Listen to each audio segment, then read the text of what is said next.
ঘুম থেকে উঠে সকাল সকাল ফোনটা হাতে নিতে না নিতেই আজকে মনটা এক্কেবারে খুশি হয়ে গেল। সকাল সকাল গুগল ফটোজ মেমোরিতে আজকে দেখি সুন্দর এই দিনটার প্রচুর প্রচুর ফটো আর ভিডিও আমার কাছে মেমোরিতে এসেছে।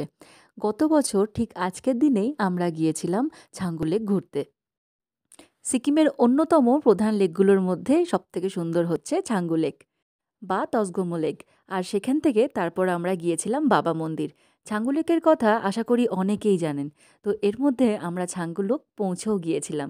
আর ছাঙ্গু লেক ঢুকতে না ঢুকতেই চোখে পড়ল প্রচুর প্রচুর বরফ, আর তার সঙ্গে এই যে রং বেরঙের সুন্দর করে সাজানো ইয়াকগুলো। এবছর যেরকম তীব্র গরম, গত বছরও ঠিক এই সময়ে প্রচণ্ড গরম ছিল। আর এই গরমের হাত থেকে বাঁচতেই আমরা পৌঁছে গেছিলাম ছাঙ্গু লেক। আর বরফ যখন আছে বুঝতেই পারছেন, ঠান্ডা কিন্তু ভালোই ছিল। তবে ওয়েদার ছিল ভীষণ সুন্দর সেদিনকার। কি সুন্দর চারিদিকে রোদ ঝকঝকে ছিল। ওই জন্য চারিদিকের ভিউটা ভীষণ ক্লিয়ার।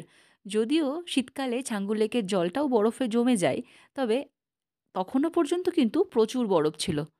এই দেখুন চারিপাশে কত কত বরফ, আর সিকিমের বিখ্যাত বিভিন্ন রকমের পতাকা। চলুন যে দিকটাতে বরফ বেশি আছে আমি বরং সেদিকটাতেই যাই। আর বরফ দেখে, এত সুন্দর ওয়েদার দেখে নিজেকে তো কন্ট্রোল করাই যাচ্ছিল না। তাই প্রথমেই গিয়ে আগে প্রচুর প্রচুর ফটো তুলে নিয়েছি। আমার সঙ্গে মা, ভাই আর নীল গিয়েছিল। আমরা চারজনে সেবার ঘুরতে গিয়েছিলাম।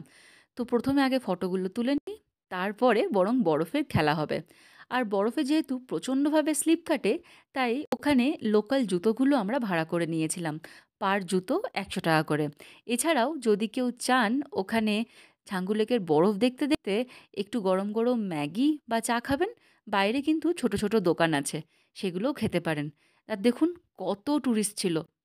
আর এবছরও কিন্তু এই গরম থেকে বাঁচার জন্য প্রচুর মানুষ সিকিমে বেড়াতে আসছে। আমি সিকিমে বহু বছর ধরে আছি। এবছরেরও ওয়েদার যা রিপোর্ট, তাতে এখনও ছাঙ্গু লেকে প্রচুর বরফ আছে। তাই যারা এখনও ঘুরতে আসেনি সিকিম, তারা চাইলেই টুক করে ছাঙ্গু লেক কিন্তু ঘুরে আসতে পারে। এই রকমই বরফ এখনও পাওয়া যাচ্ছে। তো বরফ দেখে পাগলের মতো বাচ্চাদের মতো একটু প্রচুর প্রচুর খেললাম। আর আমি না, আমার সঙ্গে নীলও প্রচুর বরফ নিয়ে খেলেছে। আমাদের আশেপাশে যে লোকই ছিল, সব মানুষরাই বরফ দেখে উন্মাদের মতো খেলাই করেছে। আর নিজেকে এরকম সুন্দর একটা জায়গায় কন্ট্রোল করা যায় বলুন?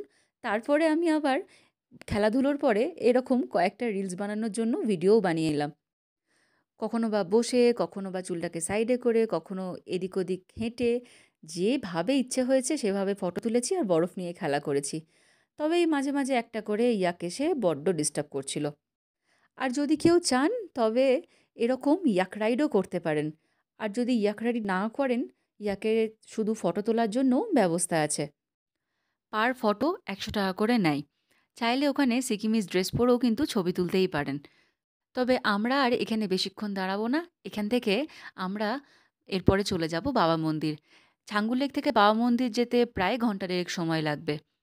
যদিও এই জায়গাটা ছেড়ে যেতে ইচ্ছা করছে না, কি সুন্দর চারপাশটা। তবে এসেছি যখন, বাকি জায়গাটা তো আমাদেরকে দেখতেই হবে। এত জায়গা ঘুরেছি, তবে এই ছাঙ্গু লেকের মতো এত আনন্দ কোত্থাও হয়নি। আর এত যে বরফ পেয়েছি এটাও কিন্তু নয়। কোত্থাও এরকমভাবে এত বরফ পাওয়া যায়নি। তবে চাইলে ডিসেম্বরের শুরুর দিকে আসলে কিন্তু স্নোফলও হতে পারে। তবে ডিসেম্বরের লাস্ট থেকে জানুয়ারি মাসটা না আসাই ভালো, কারণ স্নোফলের কারণে তখন এই রাস্তাগুলো বন্ধই থাকে। এখন যাচ্ছি ছাঙ্গু লেক থেকে বাবা মন্দির। বাবা মন্দিরে কিন্তু প্রচণ্ড ঠান্ডা। আর বাবা মন্দিরে এসে সবথেকে ভালো লেগেছিল এই ইন্ডিয়ান ফ্ল্যাগটা দেখতে। ছাঙ্গু লেক থেকে বাবা মন্দির আসার রাস্তায় প্রচুর মিলিটারি ক্যাম্প দেখতে পাবেন। প্রচুর প্রচুর ইন্ডিয়ান আর্মি তাদের ডিউটি সবসময় করে চলেছেন। আর এখানে এসে কিন্তু ঠান্ডাটা একটু বেশিই লাগবে। চারিদিকে বরফটা আরও বেশি। চাইলে এখান থেকে নাথুলা পাসও ঘুরে আসতে পারেন, তবে তার জন্য কিন্তু আলাদা করে পাস করাতে হবে।